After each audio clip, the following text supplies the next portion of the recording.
Pemirsa, Bank Sentral Amerika Serikat, The Federal Reserve, memotong suku bunga 3 kali berturut-turut dan mempertahankan prospek mereka hanya 1 kali pemangkasan bunga acuan di tahun 2026. Komite Pasar Terbuka atau FOMC memutuskan dengan suara 9-3 pada Rabu 10 Desember 2025 waktu setempat untuk memangkas suku bunga acuan sebesar 25 basis poin menjadi 3,5 hingga 3,75%. Komite Pasar Terbuka juga secara halus mengubah kata-kata dalam pernyataannya yang mengindikasikan ketidakpastian lebih besar tentang kapan The Fed akan memangkas suku bunga lagi.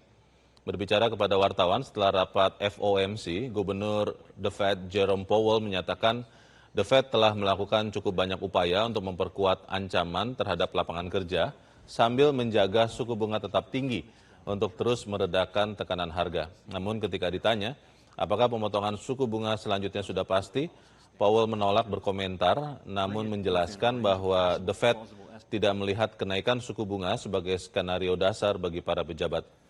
Dalam pernyataannya pada Oktober, FOMC The Fed menjelaskan faktor-faktor yang akan masuk dalam mempertimbangkan penyesuaian tambahan terhadap suku bunga acuan. With today's decision, we have lowered our policy rate 0.75 of a percentage point over our last 3 meetings. This further normalization of our policy stance should help stabilize the labor market while allowing inflation to resume its downward trend toward 2% once the effects of tariffs have passed through.